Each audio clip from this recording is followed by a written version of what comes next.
siempre siéntanse en la libertad de entrar cuando quieran y a compartir con nosotros. Como vamos a hacer este curso hoy, voy a hablar yo un poquito, después Fernando, y entonces él tiene sus propias slides que va a estar compartiendo información. El chat está abierto si necesitan acordarse una pregunta o algo así, yo puedo estar moderando y después regreso al final todo y podemos hacer una discusión entre todos. Así que vamos a empezar. Pueden ver la pantalla bien, ¿verdad? Gracias. Pues el curso de hoy estamos hablando de un movimiento social, ¿verdad? Y pensé que era importante discutir un poco sobre qué son los movimientos sociales. Este es un curso para los que sepan, un itinerario de un curso que me inventé. Estamos en primera semana, hablamos un poco de lo que quiere decir el concepto de abolición. Y ahí pues lo definimos como la necesidad de no solamente la eliminación del sistema carcerario como una medida para atender los problemas sociales que enfrentamos, dado que es un mecanismo de control social y a la misma vez utilizado por distintas instituciones para mantener a las personas marginadas, siempre marginadas, pero también la creación de un mecanismo alterno para poder reducir el concepto de interacción social con entes de la policía. La segunda clase hablamos un poco sobre el historial de las cárceles, ¿verdad? Que no una figura que ha existido por siempre, sino una figura que se ha conceptualizado en la penalización como castigo por, no, menos de un siglo y medio, así que tampoco una institución que vino allá desde la etapa de los cristianos allá en Egipto. Así que es algo relativamente joven en la historia de la humanidad. En la próxima clase, que fue el 5 de abril, empezamos a discutir cuáles son el andamiaje sistemático, ¿verdad? El andamiaje legal que produce, ¿verdad? Tanto contacto entre la ciudadanía, entre las personas con el sistema carcelario. Ahí exploramos lo que se llama el concepto School to Prison Pipeline. Hablamos también por encimita de lo que es Trauma to Prison Pipeline.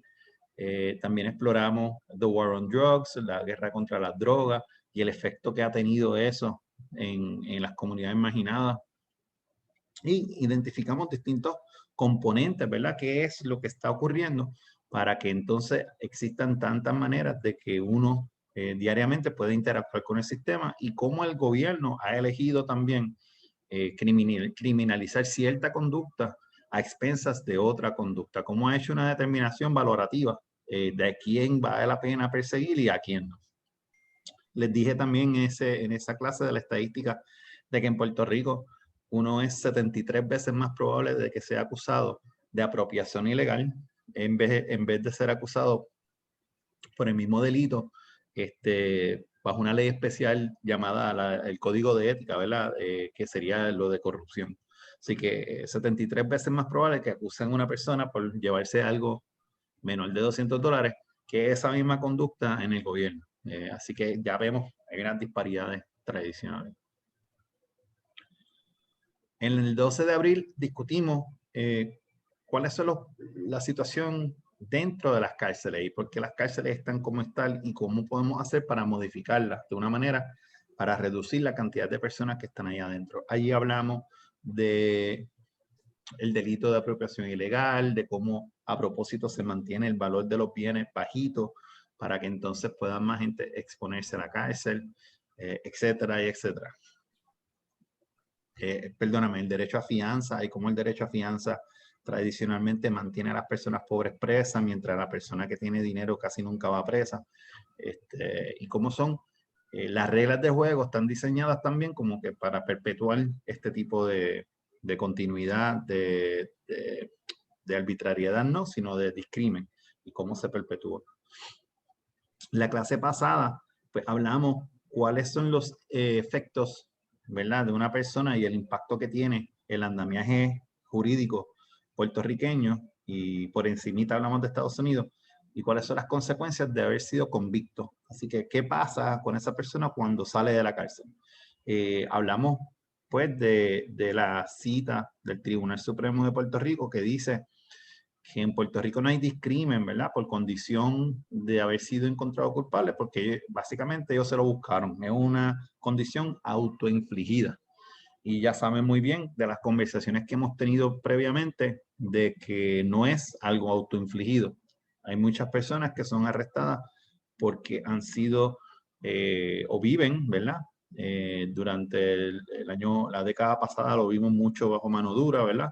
Que los residenciales públicos y las personas que residían en esos lugares y en barriadas pobres son intervenidos a una frecuencia mayor que la población en general.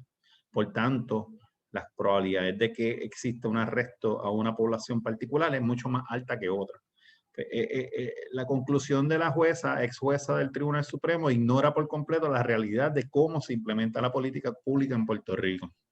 Y no solamente se limita a la presencia física, ¿verdad?, de policías, sino que, como les mencioné, y lo vamos a estar explorando la semana que viene, el Departamento de Vivienda hoy en día tiene unos micrófonos solamente, exclusivamente en residenciales públicos, en algunos residenciales públicos, para detectar el uso de armas. Esa misma compañía también alega, tiene un producto que predice dónde va a ser los crímenes. Así que es interesante ver cómo entonces el gobierno está invirtiendo en un tipo de tecnología para perpetuar entonces el mito de que solamente la criminalidad ocurre en ciertos lugares de Puerto Rico. En el día de hoy, pues estamos hablando de los movimientos sociales y para mí era bien importante este tema porque podemos estar hablando de todo así, todos nosotros bien cool, pero entiendo yo que para mí es importante reconocer que para que sean cambios en Puerto Rico se requiere un reconocimiento de que el cambio no ocurre porque uno quiere. Uno no puede sentarse y hacerle así una lamparita, sale el genie y decir, oh, mucho menos, yo quisiera que sea distinto y lo voy a publicar y voy a hacer los stickers y lo voy a compartir. Creo que es importante que para todos nosotros que estamos aquí, tanto trabajadores sociales que hay aquí, profesionales de la salud, aquí hay abogados o estudiantes de derecho y otros profesionales, aquí parejas de personas que son confinados o exconfinados también, exprivados de libertad.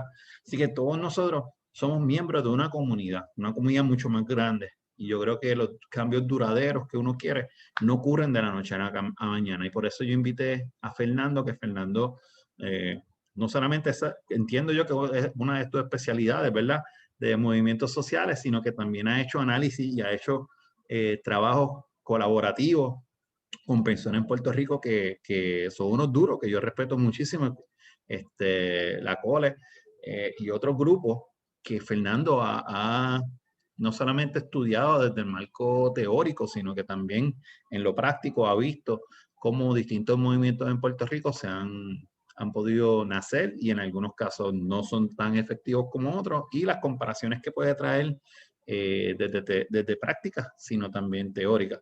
Y por eso entendía que era sumamente importante que nosotros como un grupo, como una comunidad, tengamos conciencia de que nosotros nos podemos ver la cara, pero si queremos un cambio, debemos encañonarnos, ¿verdad?, hacia mirar cómo montar el muñequito.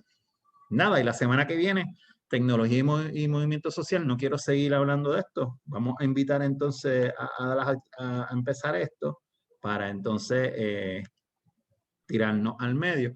Y las metas de este curso el día de hoy, para mí son saber qué es un movimiento social, ¿verdad?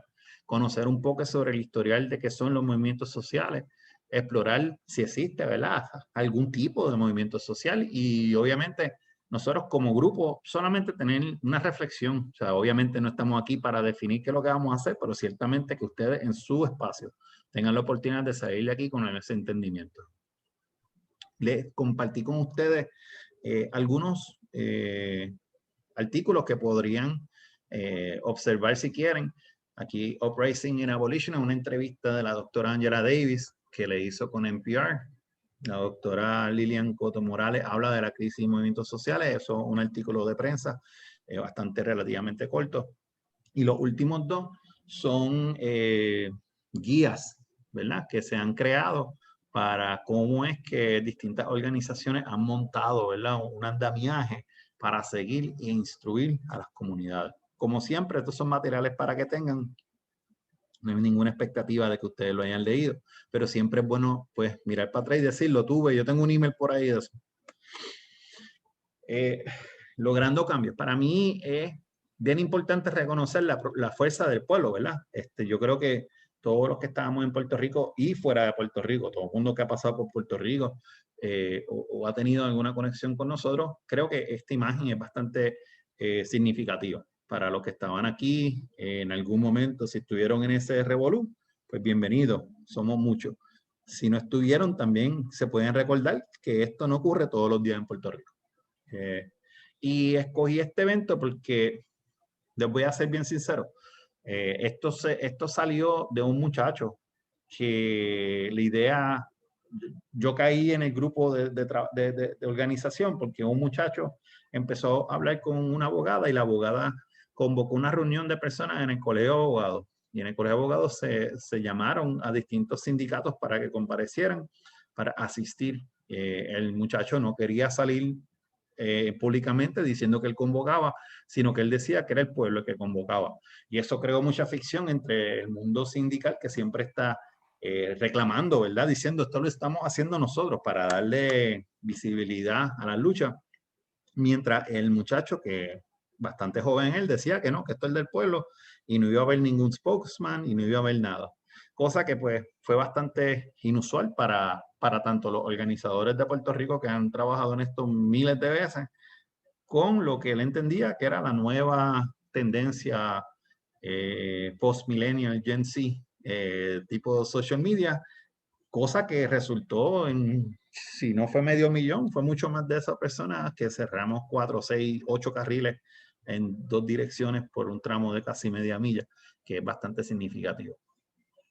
Yo traigo esta foto porque también quiero reconocer que no todo evento como este, a pesar de ser significativo en el término de tamaño y yo creo, no organización, pero ciertamente había muchos grupos dirigidos a la misma meta. Y aquí yo creo que la meta fue Ricky Renuncia.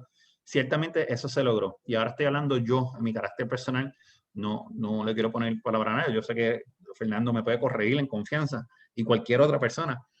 Pero ¿qué pasó después que Ricky se fue? Después que Ricky se fue, hubo un vacío de liderazgo, hubo un vacío sobre cuáles ahora son las metas. Y en las elecciones pasadas, pues a pesar de que sí hubo un aumento participativo en términos de otros partidos no tradicionales, ciertamente yo, en mi opinión, no había una plataforma social o una plataforma política detrás del movimiento Ricky Renuncia que a lo mejor dejó un vacío para que se generara un movimiento social. Comparable a esto, yo lo trabajo, yo lo observo con lo que pasó en Wall Street, el movimiento de Wall Street en el 2000, después de la recesión, en 2008, 2009, que miles de personas acamparon al lado de Wall Street e intentaron cerrar la banca y lo lograron creo que un día, pero que se le hizo muy difícil articular un método, ¿verdad? Un proceso. Esto en comparación a otros distintos movimientos, ¿verdad? O sea, la razón por qué lo digo es que no todo evento es un movimiento. A pesar de que este evento fue sumamente significativo en el agregado, ¿verdad? De la marcha y las protestas que se hicieron durante esos, yo diría, 14 días, para hasta que resultó la renuncia del exgobernador. Ciertamente, la meta se logró, sin embargo, esa energía no generó, ¿verdad? Una plataforma política, yo creo que pudo haber presionado más, pero esa es mi posición, ¿verdad? Yo soy medio anarquista para esto, así que seguimos. Quería hablar bien brevemente sobre la historia del abolicionismo y voy a empezar que el abolicionismo, desde que existen cárceles, yo creo que nosotros hemos hablado anteriormente de la existencia de las cárceles como institución, siempre hay pedidos para reformarlo, para limpiarlo, para arreglarlo, para hacerlo menos malo.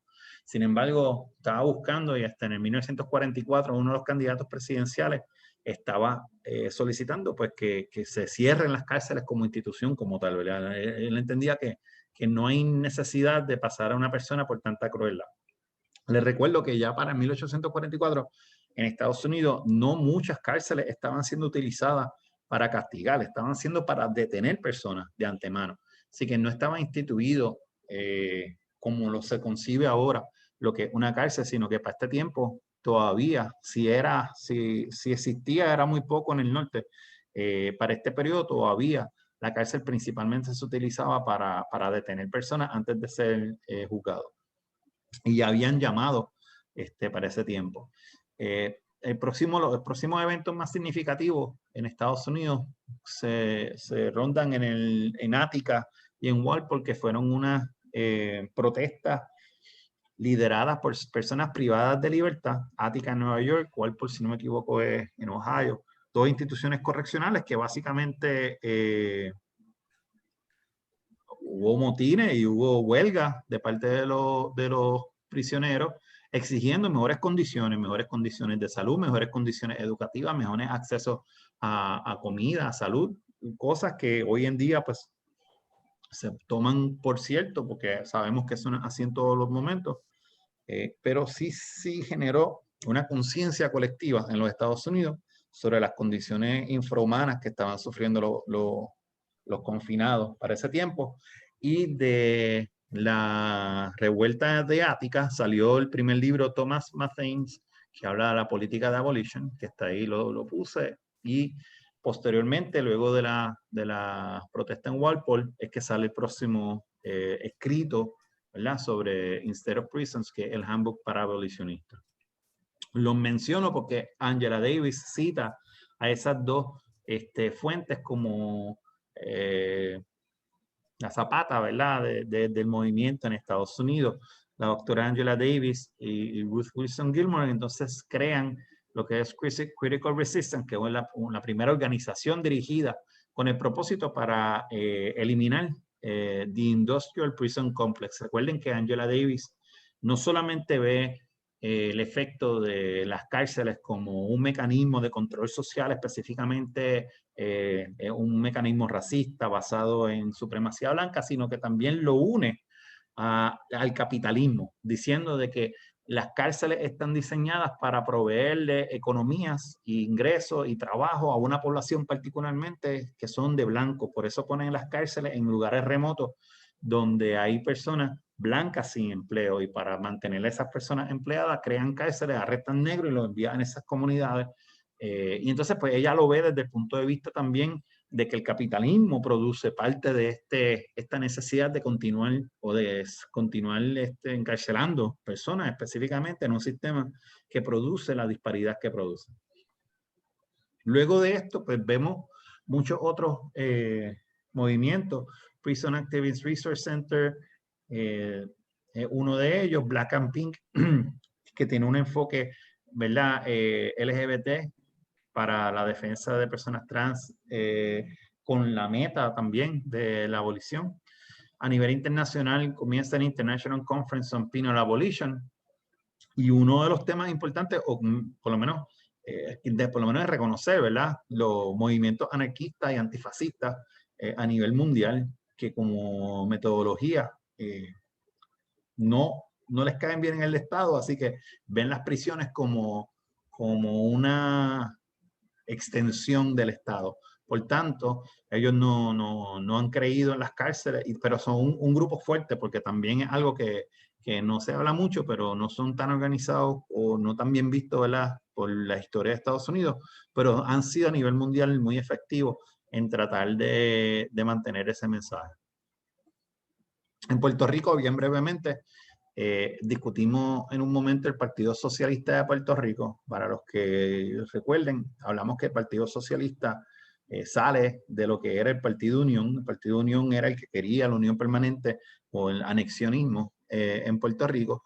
El Partido Socialista sale del Partido Unión de unos dirigentes principalmente obreros. Así que los dirigentes obreros que estaban en las tabaquerías, los que estaban en Cañaveral, en los puertos marítimos, de ahí es que surgen los líderes del Partido Socialista, pero nacen de allí luego, sale el partido luego de que todos estos obreros fueran los líderes máximos del Partido Socialista. La mayoría de ellos fueron encarcelados durante protestas obreras en los años 20 y 30 y es importante reconocer eso. ¿Por qué? Porque esa experiencia, muchos de ellos fueron encarcelados por el crimen de libelo, por estar diciendo cosas en contra del gobernador de ese momento, que era esos momentos, o contra un dueño de una fábrica azucarera, etcétera. Y esos delitos fueron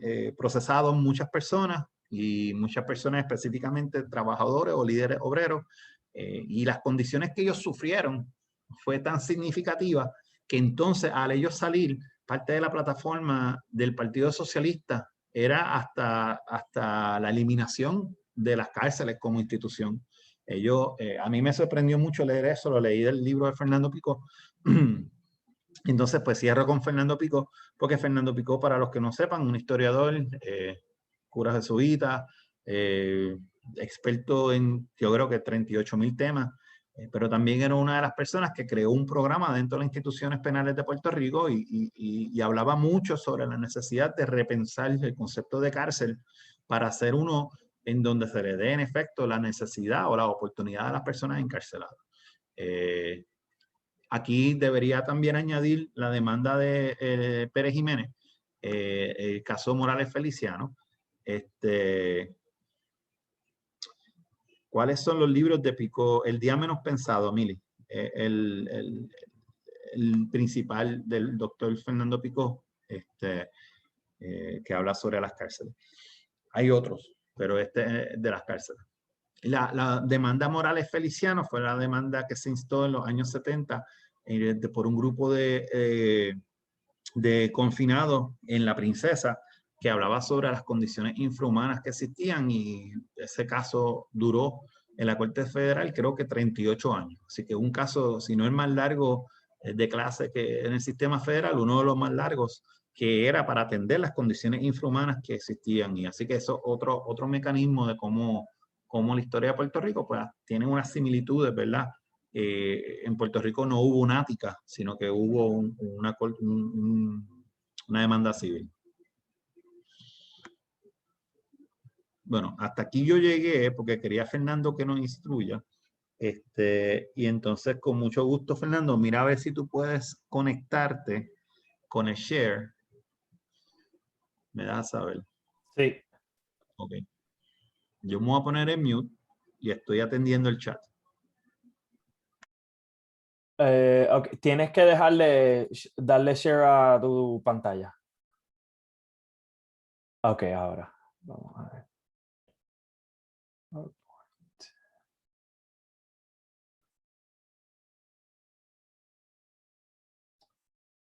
Ok. Ok. ¿Se ve bien? ¿Lo pueden ver? Chévere. Y ven la presentación, no ven el presenter view, ¿verdad? No se ve como que todos los slides, solo se ve el primer slide. Se ve bien, se ve abajo, subtitles are currently unavailable, pero todo lo demás se ve bien. Ok, yo no sé por qué eso siempre me lo pone. Eso yo creo. Ahora. Ok, chévere. Bueno, en primer lugar, pues quiero agradecer esta invitación. Para mí es un motivo de mucho entusiasmo participar de este grupo, y también saber que existen energías con la meta de enfrentar lo que es un problema gigante, no solo en Puerto Rico, sino que a nivel global. Y pues, como muy bien dijo el compañero Diego, yo creo que enfrentar este problema va a requerir organizar esfuerzos de varias maneras, en varios formatos, incluyendo el formato de los movimientos sociales.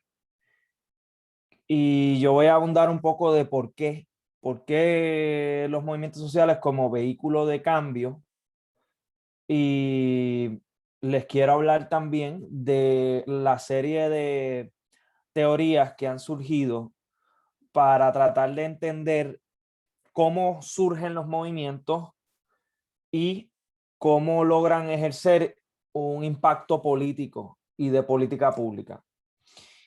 En primer lugar, quiero compartirles que para mí, mi trayectoria surge de una participación en movimientos sociales, ¿verdad? En mi trayectoria académica surge de experiencias en movimientos sociales. En esencia, fue en la Universidad de Puerto Rico y también participando en otros movimientos en Puerto Rico como movimiento ambiental y en sectores a favor de la independencia de Puerto Rico, que comencé a hacerme la pregunta de cómo pueden los movimientos convertirse en políticamente influyentes, ¿verdad? ¿Cómo pueden incrementar su impacto político? Y decidí cursar estudios graduados en ese tema y en ese tema me he dedicado desde que salí de Puerto Rico en el 2011 hasta el día de hoy. Actualmente soy profesor en la Universidad de Maryland en Baltimore County, pero siempre, como dijo Diego, mantengo una conexión bien estrecha con Puerto Rico, pues, y muchas de las personas que están allá liderando varias luchas y pues apoyando en la medida que yo pueda desde mi posición de académico y entre otras organizaciones en las cuales participo acá.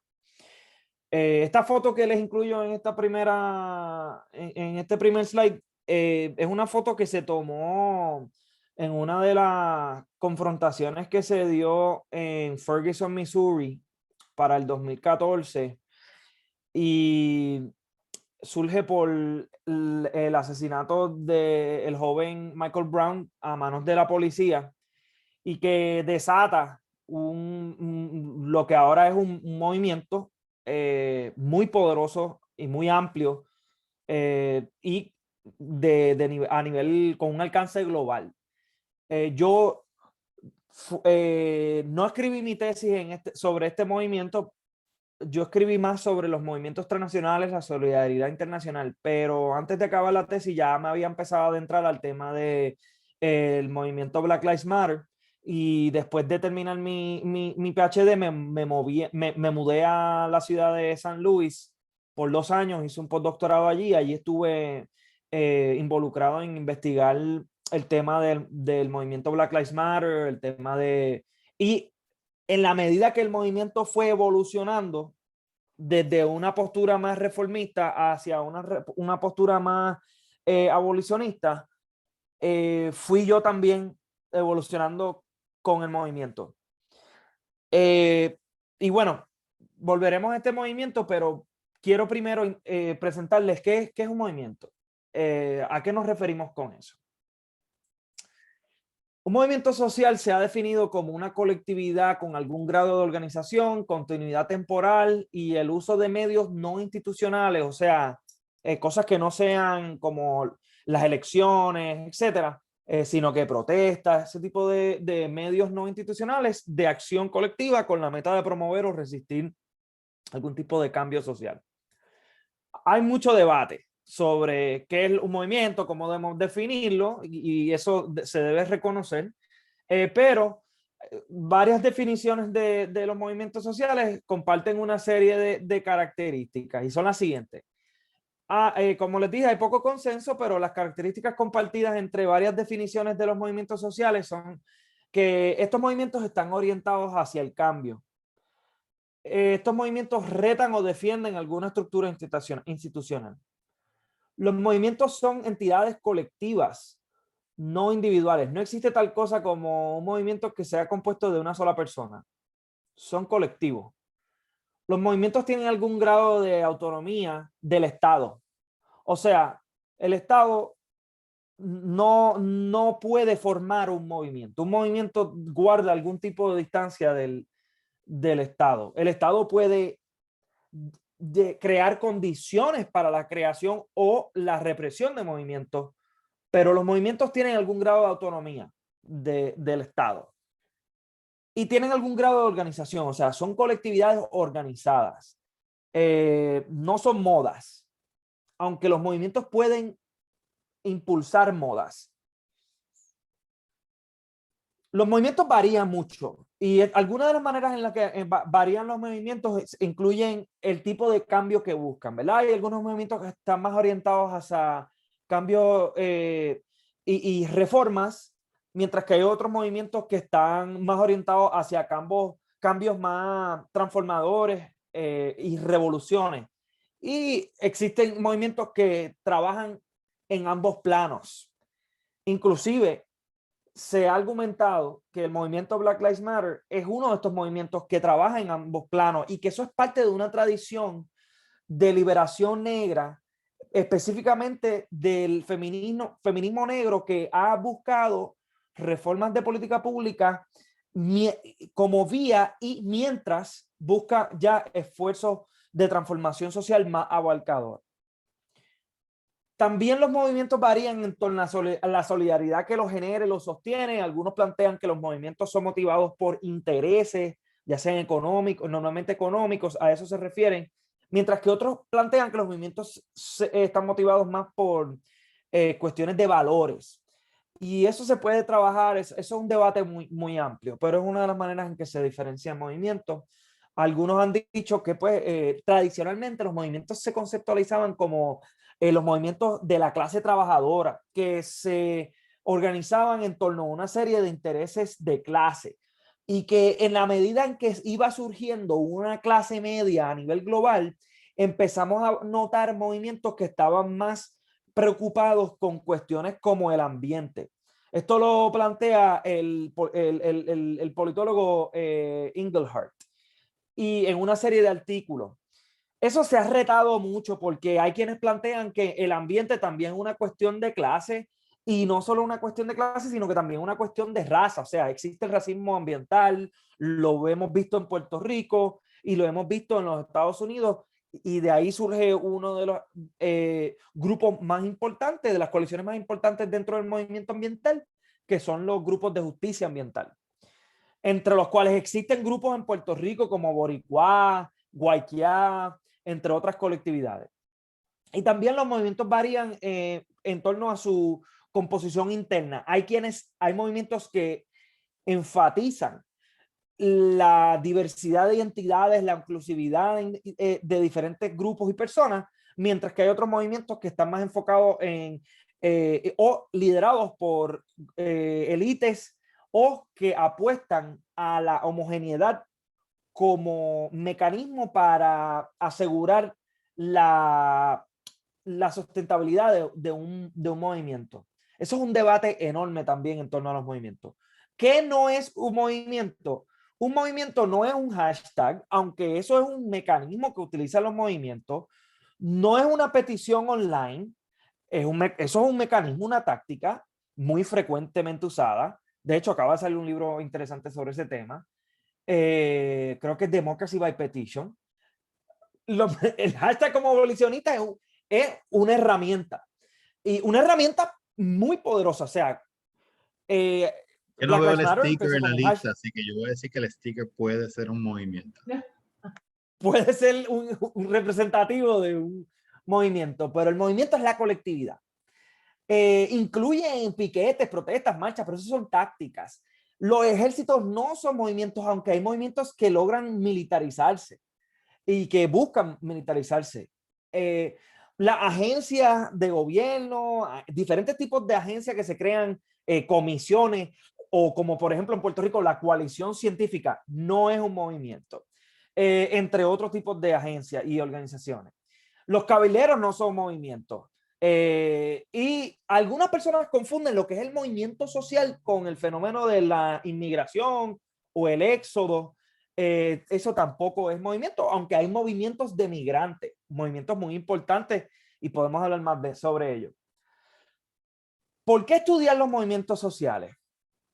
Hay una serie de razones por las cuales debemos estudiarlo. Esta foto yo la tomé en una marcha que tuvo el movimiento contra las maquiladoras, lo que en inglés se conoce como los sweatshops, Y es un movimiento, por ejemplo, que ha logrado una serie de éxitos importantísimos, como crear unos códigos de conducta internacionales para la manufactura de nuestras ropas, para las compañías que muchas veces no cuestionamos cómo manufacturan su ropa, como Nike, Adidas. Todas estas compañías tienen una serie de abusos laborales, abusos por cuestión de género, entre otros temas. Y movimientos como el movimiento contra las maquiladoras han sido muy efectivos. ¿Por qué estudiar los movimientos sociales? Porque importan, porque son mecanismos de cambio social, son fuerzas de cambio social. La mayoría de los estudios que se llevan a cabo sobre los movimientos sociales han mostrado que los movimientos tienen alguna injerencia en la política. En su gran mayoría tienen algún impacto, aunque no sea inmediato, aunque no sea transformador, tienen algún tipo de impacto.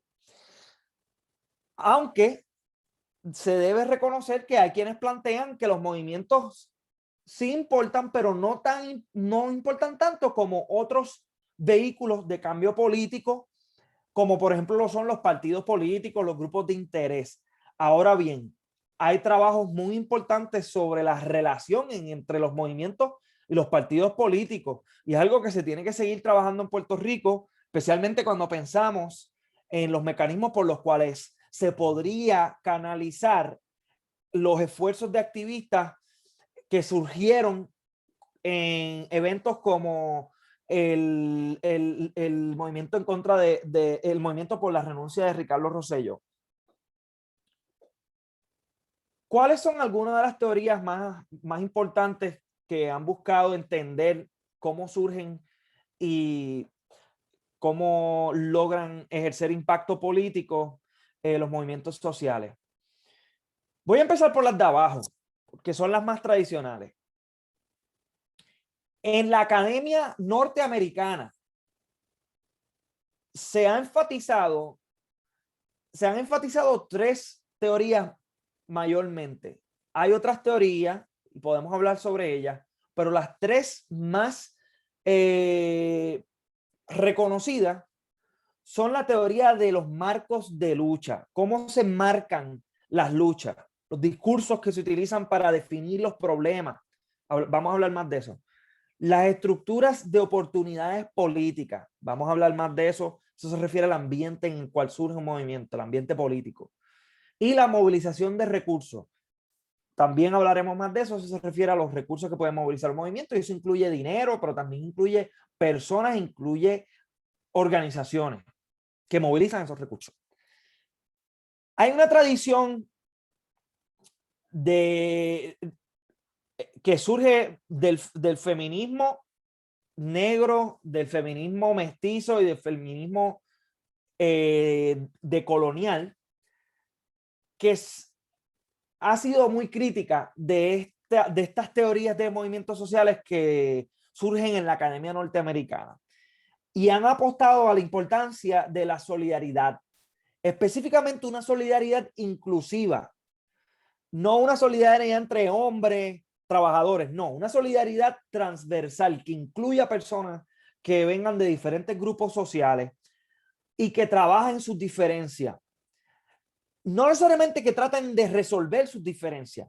Las diferencias siempre existen, pero que breguen con ellas, que las trabajen y que logren continuar su coordinación de acción política, inclusive durante esos procesos de trabajar esas diferencias.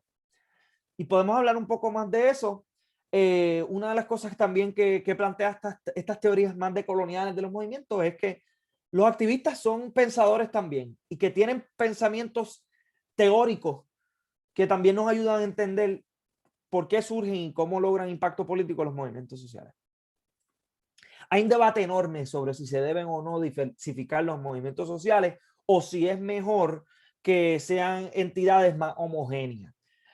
Para algunos nos puede parecer absurdo, obviamente, pero es un debate que existe, y hay quienes han planteado que la diversidad lo que lleva es a la ineficiencia, el alza de costos de operación de movimientos. La diversidad crea divisiones. Hay quienes plantean que el énfasis en la diversidad dentro de la izquierda lo que ha hecho es que la izquierda esté más enfocada en campañas que no van a lograr impacto político, y que ante estas diferencias y los obstáculos, los retos de diversificarse y de llevar a cabo un modelo de organización más inclusivo, más diverso, es mejor enfatizar lo común, como por ejemplo una identidad universal de clase, la solidaridad trabajadora o una identidad universal de la mujer, entre otras nociones universales, como si existiese una categoría universal de identidad que no existe y en donde no existe diferencia dentro de esos grupos sociales. Por otro lado, hay quienes planteado que no, mira, la diversidad es un recurso político por diferentes razones, pero entre ellas, la diversidad permite que los movimientos puedan argumentar que son representantes legítimos de las personas por quien dicen abogar. Entre otras razones, algunos plantean que los movimientos más diversos pueden promover la innovación táctica, entre otras, la recaudación de recursos de diferentes grupos, entre otras razones. Volvemos a las teorías de movimientos sociales y repasamos la teoría de oportunidades políticas. Esta teoría se refiere al ambiente político en el que surge un movimiento y se pregunta cuán abierto está el gobierno a la participación de activistas y de movimientos sociales. Y dependiendo de estos análisis del ambiente político y las aperturas que puedan existir en el gobierno, se preguntan si existe o no un contexto oportuno para movilizarse.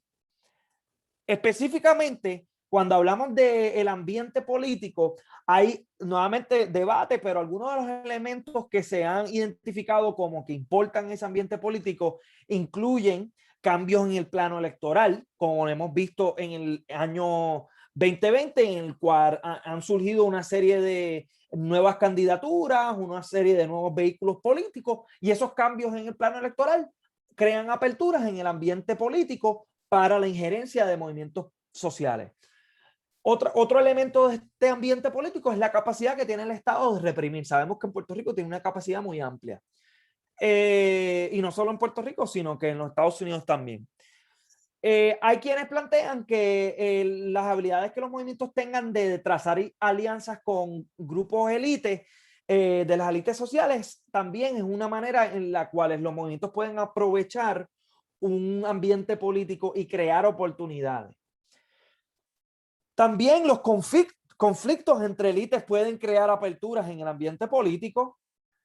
Y algo que planteó el sociólogo político Aldo Morris, que escribió un libro muy importante sobre el movimiento de derechos civiles, es que él plantea que los movimientos pueden cambiar el ambiente político y que aun cuando se asumen que el ambiente político está cerrado y que no hay oportunidades de ejercer influencia política, que los movimientos pueden movilizar recursos dentro de sí mismos para crear nuevas aperturas y cambiar ese ambiente político.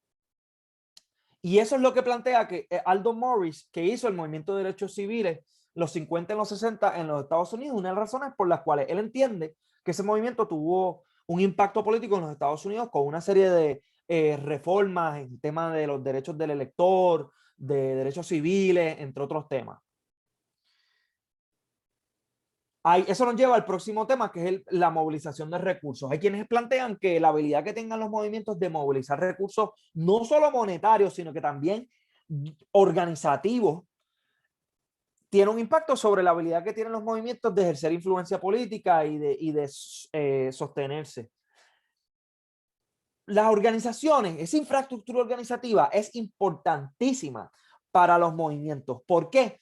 Porque hay quienes han analizado los movimientos y el activismo en general y han encontrado que la mayoría de la movilización y de la acción colectiva que observan surge bajo el auspicio de organizaciones activistas. O sea, el activismo no se da en un vacío, sino que existen una serie de organizaciones, unas infraestructuras organizativas que promueven el activismo, que auspician el activismo, que movilizan recursos, que sacan a la gente a la calle, como por ejemplo hizo referencia el compañero Diego sobre lo que llevó a una movilización de 500,000 de personas durante el verano de Ricky Renuncio. O sea, hay quienes dicen que no había líderes, pero habían organizaciones que se reunieron, que movilizaron sus matrículas, que movilizaron recursos, que llevaron guagua a buscar gente, que los llevaron a San Juan. O sea, eso no surge en un vacío, que la gente, que medio millón de personas aparecen en San Juan.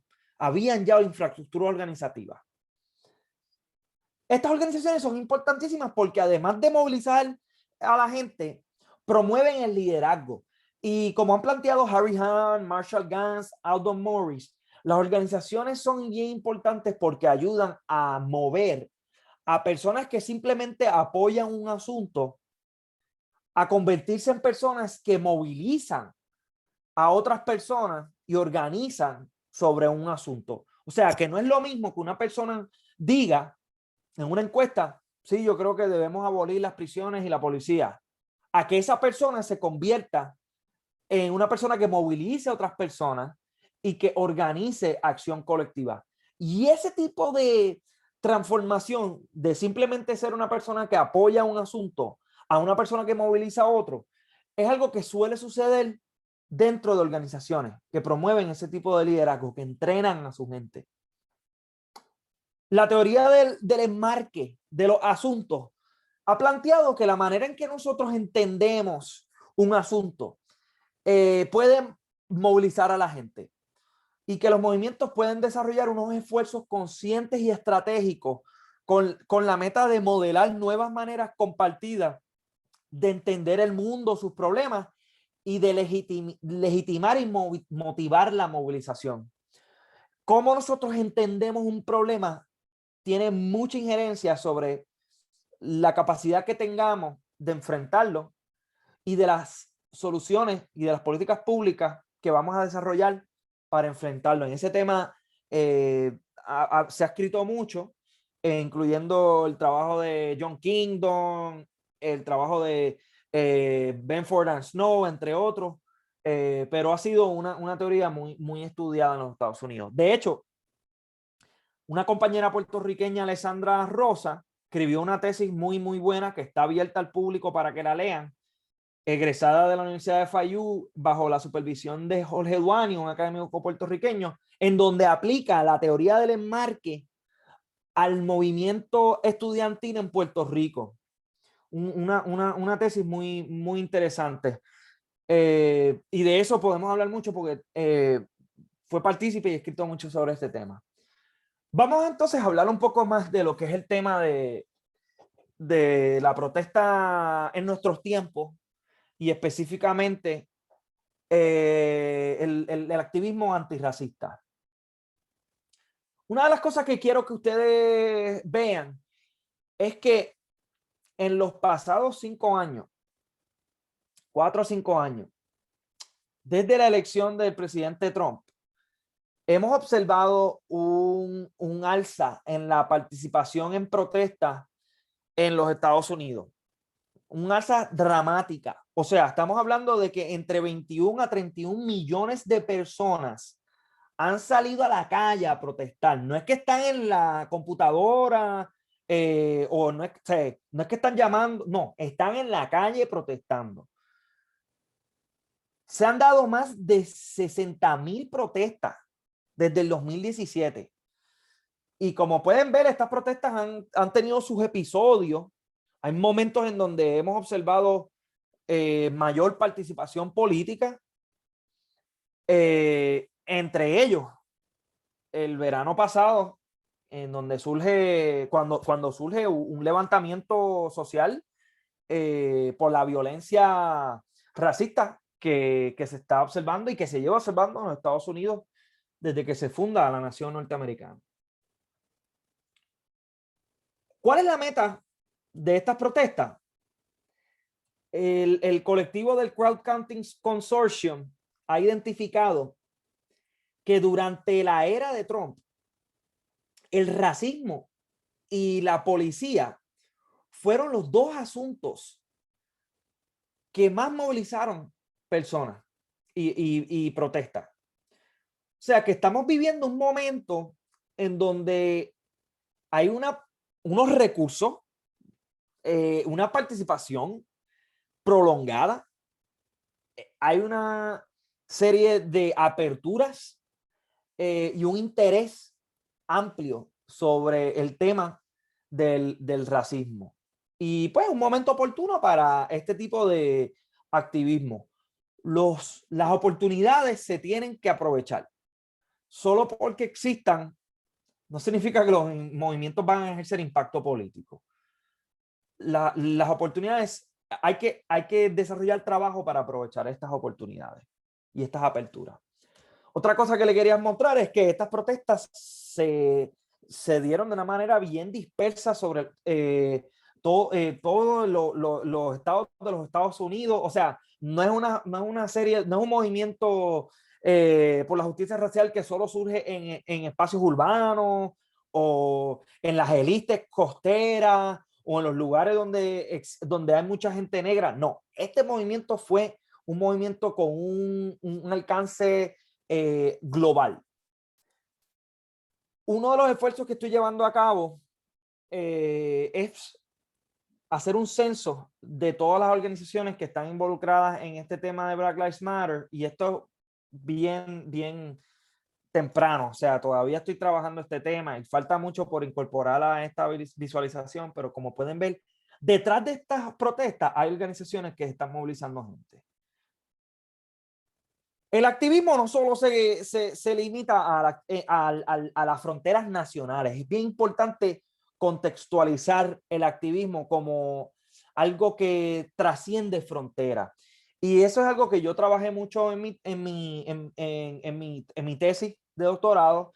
Y una de las cosas que pueden notar es que las organizaciones activistas transnacionales han crecido dramáticamente por los pasados 30 años. Y uno de los problemas, y de esto podemos hablar un poco más, es que a pesar de que surgen todas estas organizaciones, muchas de estas organizaciones no logran sobrevivir. Y hay que pensar por qué es tan difícil para que las organizaciones puedan sobrevivir a lo largo del tiempo. Y hay muchos estudios, que podemos hablar de ellos, que desarrollan una serie de ideas de cómo pueden las organizaciones sobrevivir a lo largo del tiempo. El activismo transnacional es importantísimo, o sea, se ha planteado en la literatura, en varios contextos, el latinoamericano inclusive, que el activismo transnacional ha sido uno de los mecanismos por los cuales se han desarrollado nuevas normas de derechos humanos a nivel internacional y leyes a nivel local. Específicamente, surge un movimiento transnacional en torno a los derechos humanos como reacción a los abusos de derechos humanos que estaban surgiendo en Latinoamérica, y se crean unas normas a nivel internacional gracias a esta solidaridad internacional que surge. O sea, que la solidaridad internacional es muy importante, y es importante entender que es parte íntegra del activismo en Puerto Rico. Los activistas en Puerto Rico han estado involucrados en el activismo internacional por mucho tiempo, como por ejemplo la líder y compañera Anaíma Rivera Lacen tiene unos trabajos importantísimos sobre el trabajo que hicieron las feministas en Puerto Rico a nivel internacional para apoyar la creación de una convención para acabar la violencia en contra de la mujer.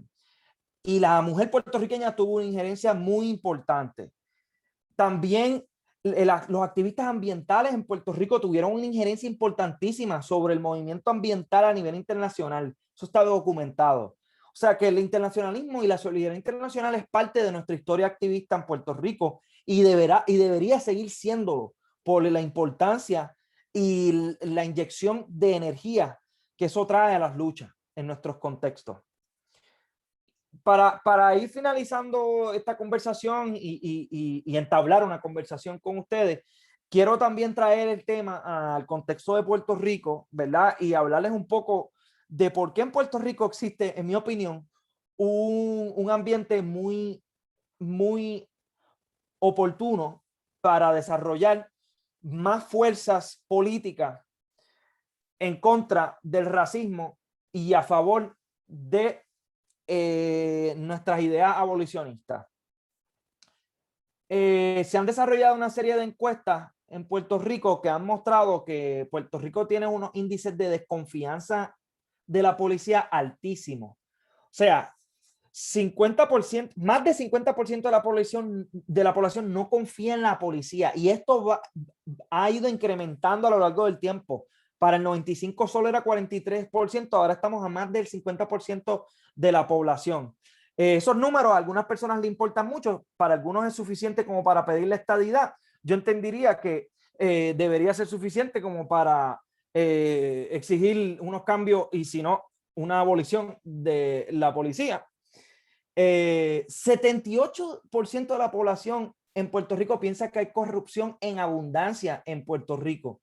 43% piensa que los servidores públicos, incluyendo la policía, están involucrados en actos corruptos. Y en Puerto Rico se ha dado un proceso de sindicatura federal de la policía. O sea, se ha tratado de reformar la policía como resultado de unos informes que desarrolló la División de Derechos Civiles del Departamento de Justicia. Esto se peticionó, ¿verdad? Esto no surge de un vacío, estos fueron activistas que llevaron a cabo una serie de reclamos. Se lleva a cabo esta investigación. El Departamento de Justicia ordena a la Policía de Puerto Rico a llevar a cabo una reforma, y esta reforma fracasa a pesar de haber tenido una asignación de fondos para la misma. ¿Por qué fracasa? Entre varias razones. Es por sabotaje dentro de los mismos partidos de mayoría en Puerto Rico. Algunos podrán recordar, o para quienes no lo sepan, como parte de esta sindicatura federal de la policía, se designa un monitor de la policía. Se designa a Arnaldo Claudio, que hoy quizás lo estarán viendo bien activo por Twitter. Arnaldo Claudio, estadista, aparece en el chat de Ricky Rosselló, y ahí en ese chat ellos documentan cómo estaban saboteando la reforma federal. O sea que en Puerto Rico se ha tratado de reformar la policía y no se ha logrado porque no hay voluntad política dentro de partidos minoritarios para lograrlo. Y por esa razón entiendo yo que hay una necesidad de desarrollar vehículos de impacto político como lo son los movimientos sociales, y de atender diferentes maneras de canalizar las energías de los movimientos sociales en otros vehículos, como lo son los partidos políticos y otros vehículos que podemos trabajar. Con eso quiero culminar las expresiones y agradecerles, ¿verdad?, por la oportunidad, la atención. Y bueno, me encantaría que podamos entablar una discusión. Sé que estamos ya casi por terminar, pero pues, Diego. Gracias, Fernando. Nada, yo por el lado mío no tengo nada tampoco adicional. Yo sí te doy las gracias nuevamente. Yo creo que aquí todo el mundo agradece tu participación. A todo el mundo, si pueden, en confianza, pueden quitar el mute, hacer comentarios, observaciones. Aquí estamos para aprender. Esta es una discusión. Tenemos la participación de Fernando, lo que me da break para no tener que escucharlo. Ustedes no me tienen que escuchar a mí, así que son palos. Tenemos un experto en este tema y creo que todo el mundo viene de una disciplina y ramas bastante variadas. Yo creo que eso es una aportación bastante interesante de este grupo, que cada cual podría sacarle, ¿verdad?, cómo es que eso aplica a su, no solamente manera de ser, sino también cómo se puede implementar dentro de sus profesiones y cómo es importante. Déjame hacerte una pregunta, Fernando. Cuando tú haces o discutes los temas al nivel que tú estás, ya hiciste la tesis, el doctorado tuyo a nivel internacional, has hecho mucha investigación a nivel de Estados Unidos y también has visto eso en Puerto Rico. ¿Existe algún tipo de diferencia, verdad, del éxito de un movimiento social en Puerto Rico versus la experiencia tuya que has visto a nivel internacional y Estados Unidos? Si puedes diferenciarlo. Definitivamente, definitivamente. O sea, por varias razones. Una de las razones es la condición colonial de Puerto Rico, ¿verdad? Que eso varía a lo largo del mundo. Yo entiendo que eso ha sido una obstrucción enorme para la influencia política de los movimientos en Puerto Rico, por varias razones. Pero, por ejemplo, como en el caso de Vieques.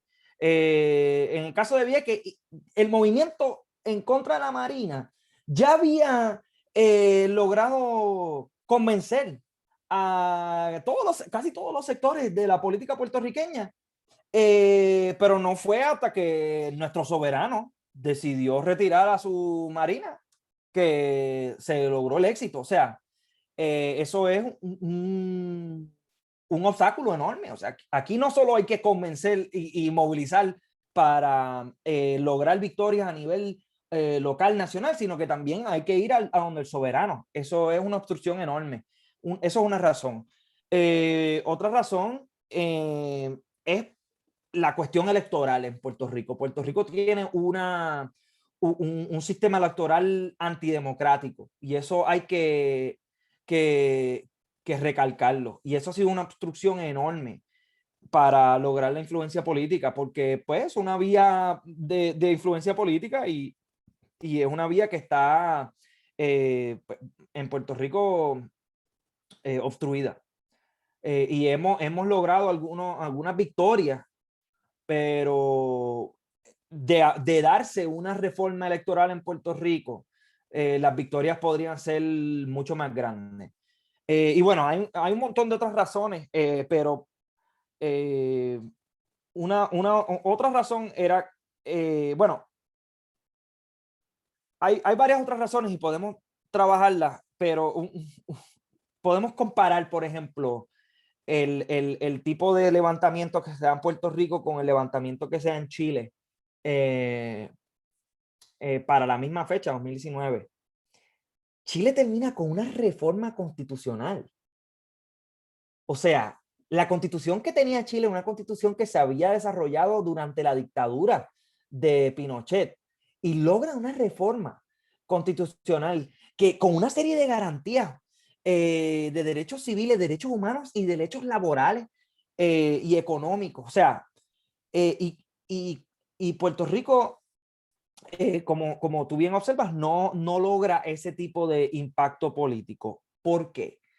Eso hay que seguirlo trabajando, pero una de las razones es el sistema electoral y el sistema político de Puerto Rico, el bipartidismo, entre otras razones. Gracias, Fernando. En confianza, hablo el espacio. Una de las cosas que quería aportar también, creo que mencionaste algo que me interesó mucho y creo que lo ato a la conversación, por lo menos en Twitter, que se está dando, ¿verdad?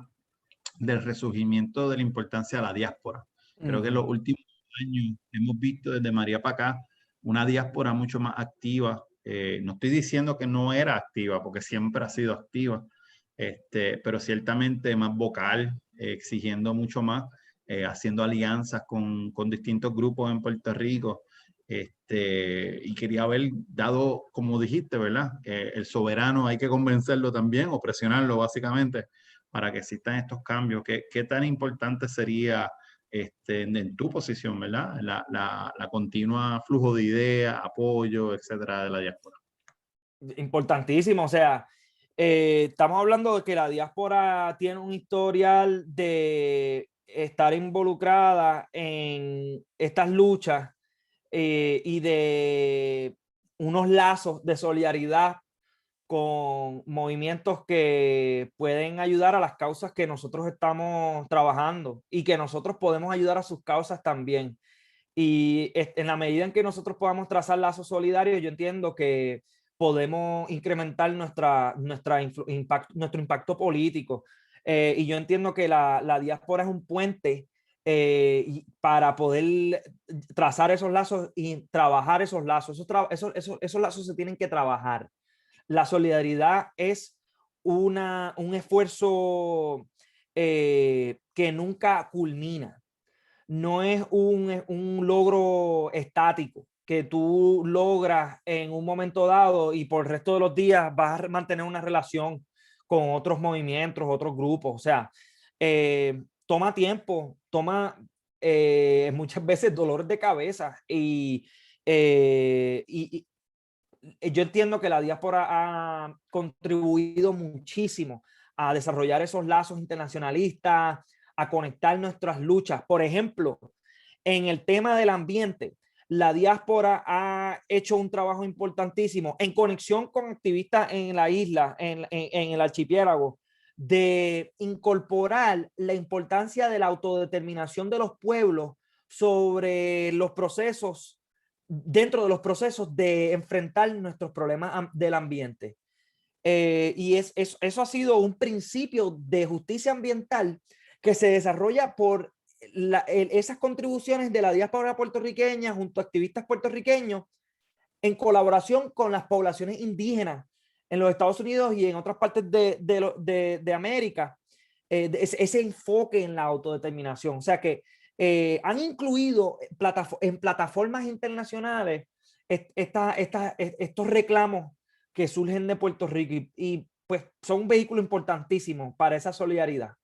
Y cabe mencionar que en muchas ocasiones, como por ejemplo, tras el huracán María, trajeron a Naomi Klein a Puerto Rico, a la Universidad de Puerto Rico. Una persona que habló justo antes de Naomi Klein fue una activista negra de la diáspora afroboricua que se llama Elizabeth Jean-Pierre.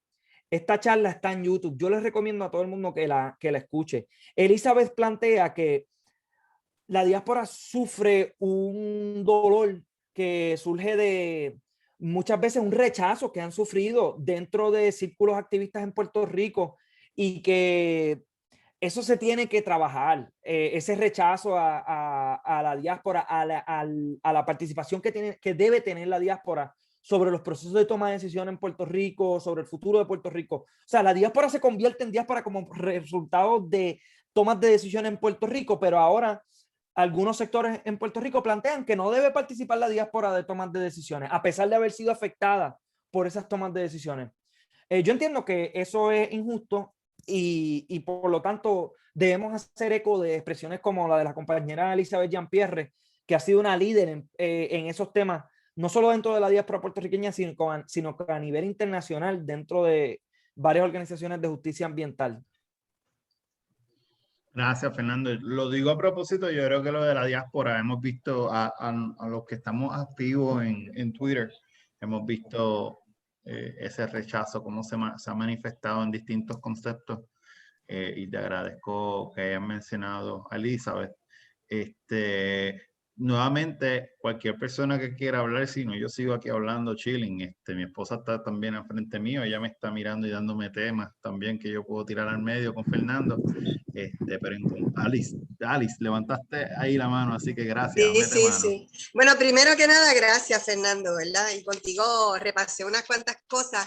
El tema cuando lo tocaste de la diversidad para mí es bien importante porque entiendo que tenemos que empezarlo a ver de una manera distinta. La diversidad es importante, nos representa a todos y es lo que deberíamos aspirar, que nosotros, ¿verdad? Validemos nuestra diversidad en todos los aspectos, en todas nuestras identidades, en todas nuestras interseccionalidades. Pero cuando estabas hablando de los movimientos, me surgió acá en mi cabeza, porque yo trabajo proyectos comunitarios y ciertamente también ha habido, es que no lo vi en tu gráfica, pero ciertamente, por lo menos en Puerto Rico y entiendo que en Estados Unidos también, ha habido un aumento en los movimientos comunitarios, en ellos buscar acceso a oportunidades y desarrollo desde sus comunidades, porque no se le daba paso. Entonces ellos han buscado la manera, ¿verdad?, de abrirse paso y de hacer lo que necesitan para poder desarrollarse.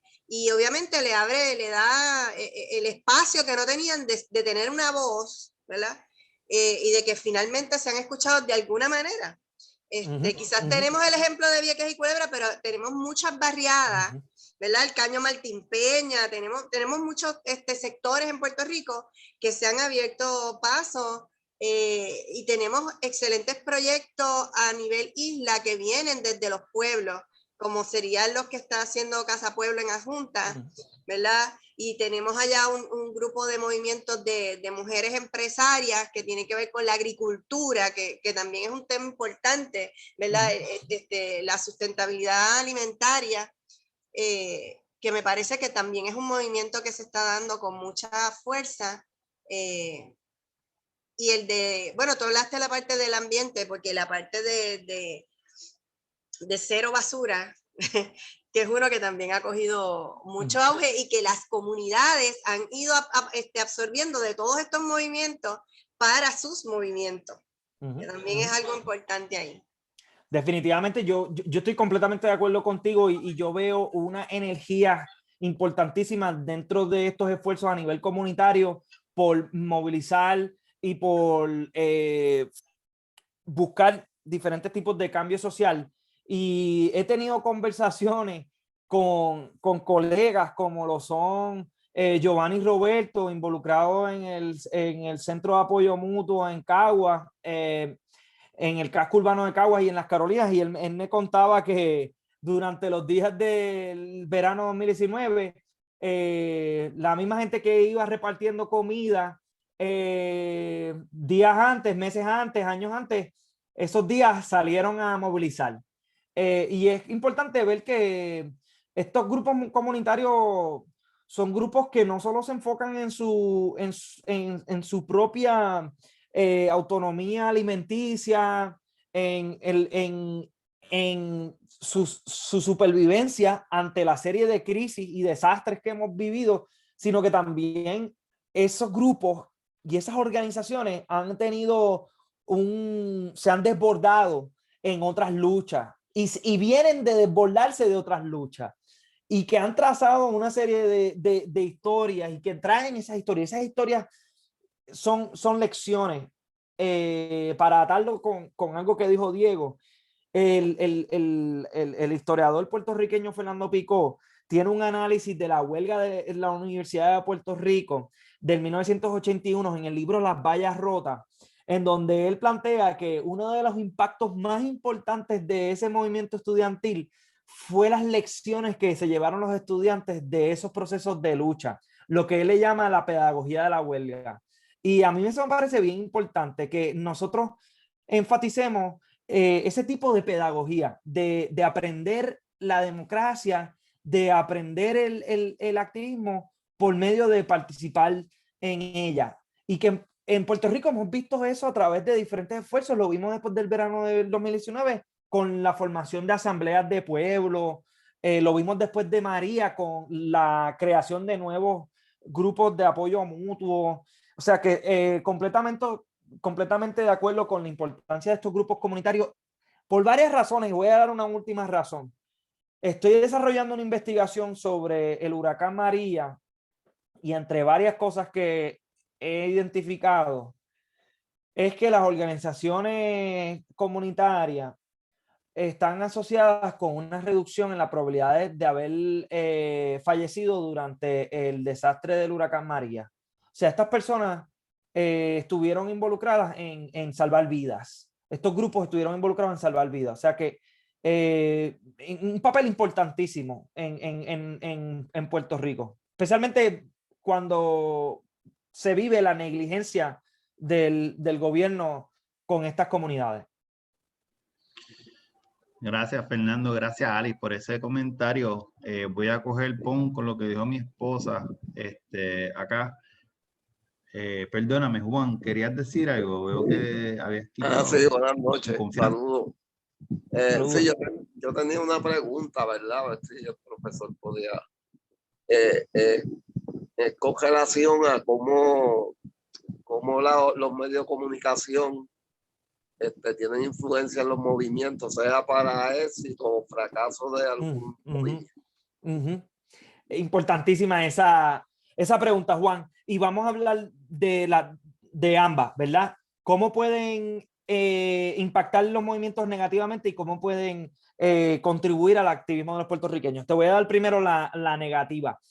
Cuando se habla de el activismo de la gente negra, normalmente hemos notado que diferentes medios cubren estas protestas como revueltas, como revoltosos, como disturbios, y eso ha creado una noción negativa de estos grupos. Ahora, y hemos visto que cuando se trata de gente blanca, no utilizan estos adjetivos con tanta frecuencia. O sea que pueden impactar negativamente a los movimientos con esa cobertura. Pero por otro lado, hay que ver el ejemplo de Puerto Rico con la publicación del chat de Ricky Rosselló. Esos fueron periodistas.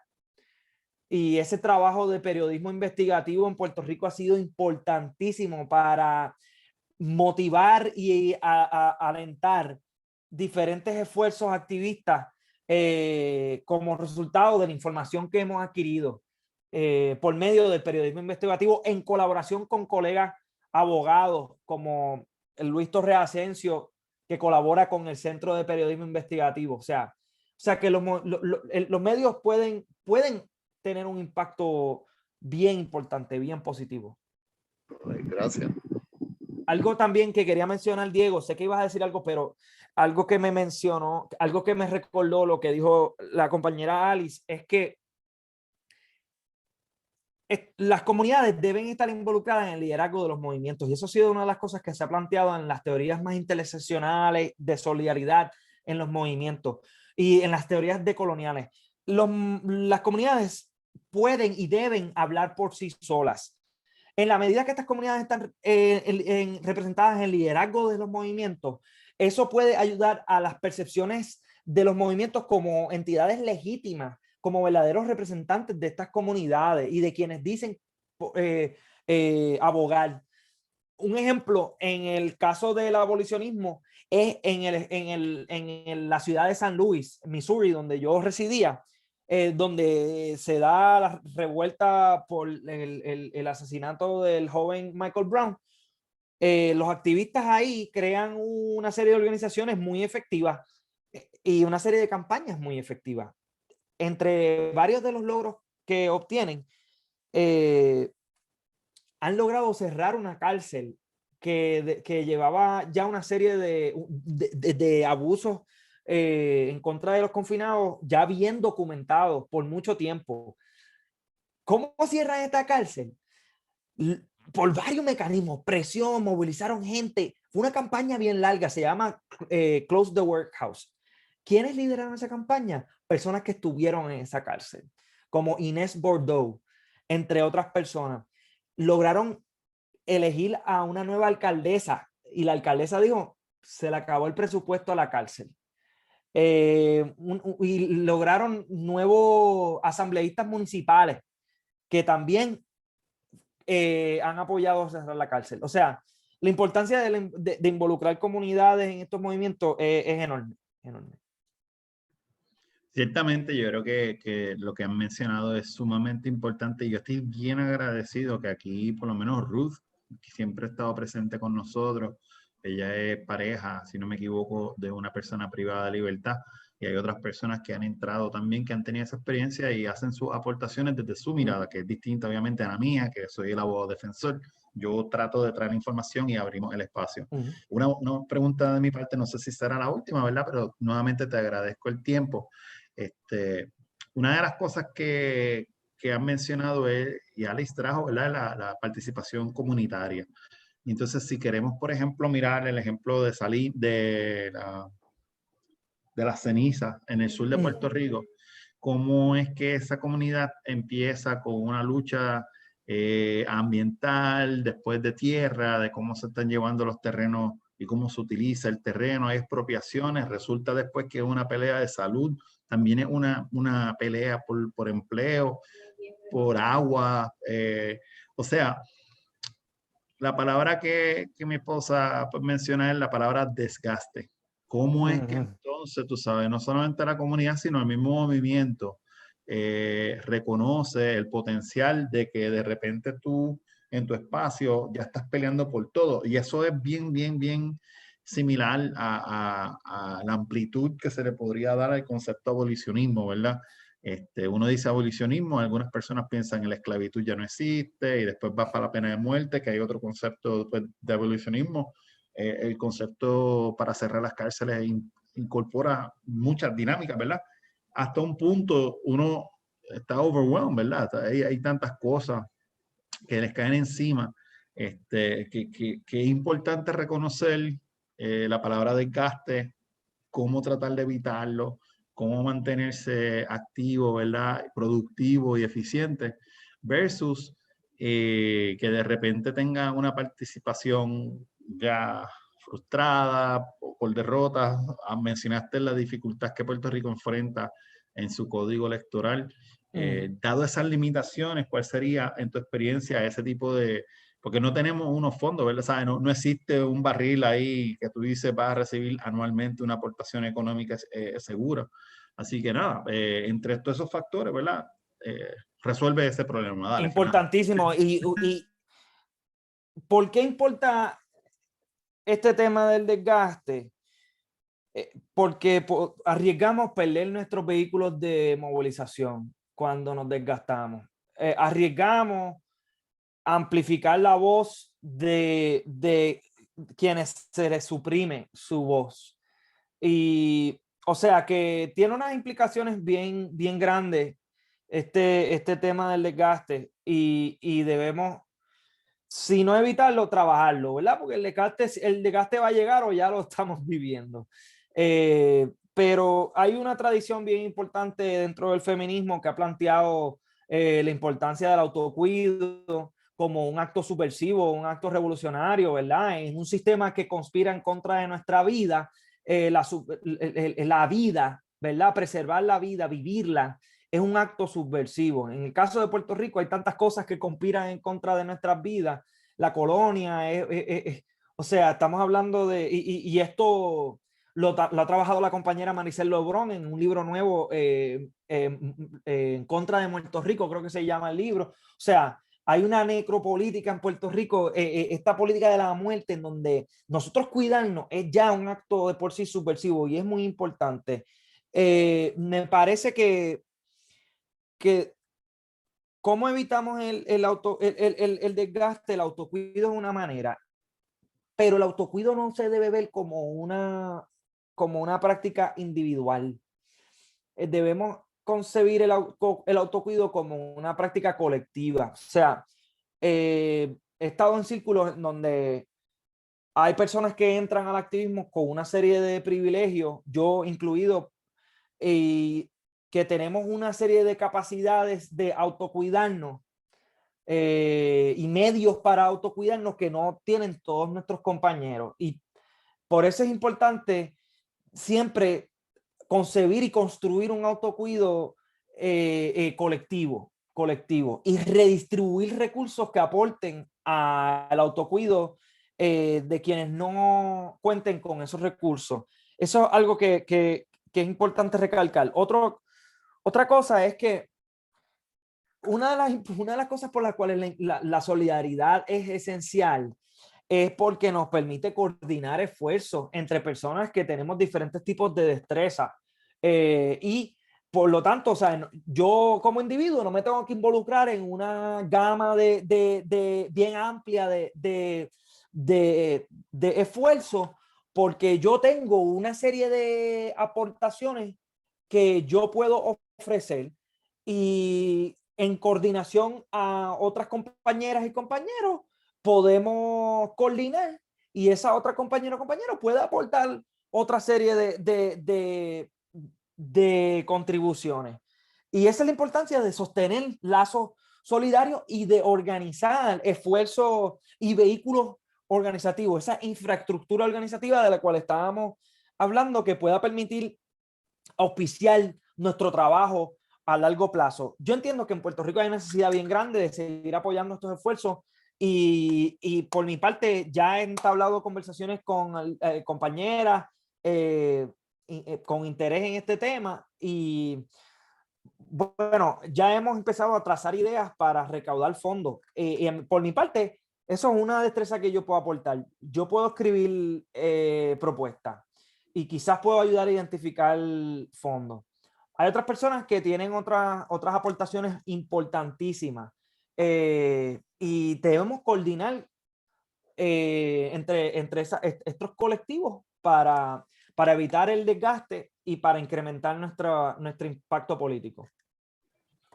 Bueno, muchísimas gracias, Fernando. Te aplaudimos desde acá colectivamente. De verdad ha sido excelente la presentación. Estoy seguro que todas las personas que están aquí comparten el mismo sentir conmigo.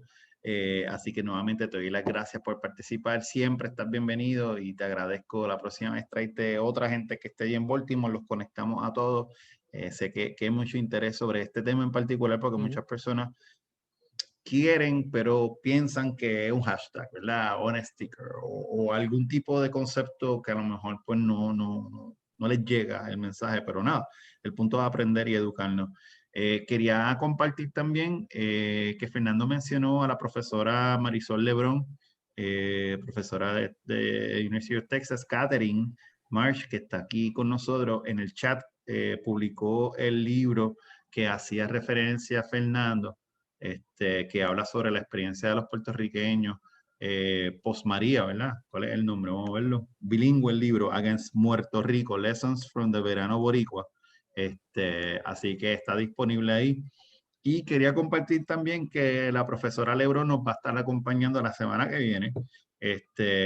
Ya como Fernando se tiró al medio y sobrevivió, todo el mundo tenía miedo de si me uno o no me uno, pero ya la semana que viene la profesora Lebron se va a unir, porque ella también ha hecho mucha investigación sobre la policía de Puerto Rico. Y como el tema de la semana que viene va a ser tecnología y cómo la abolicionista tiene que entender el concepto de tecnología como una extensión de una cárcel, es importante también ver lo que ella como profesora ha podido publicar relacionado al estado de vigilancia que Puerto Rico tiene. Así que una cosa sí que quería adelantar era que es probable que esa conversación sea en inglés. Si alguien tiene alguna preferencia que no sea en inglés, yo necesitaría que me escriban. Hay un grupo en Puerto Rico que hace traducciones en Zoom para contactarlos con tiempo, para que entonces la audiencia pueda escuchar esto en español o en inglés, el idioma que escojan.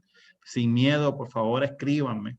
Y obviamente yo pues, envío un email a las personas para que lo sepan, pero si saben desde ahora, pues con una persona que me diga que sí, pues entonces yo empiezo a hacer el movimiento. Pero si nadie lo quiere hacer, pues perfecto, porque los chavos salen de mi bolsillo, así que yo no tengo problema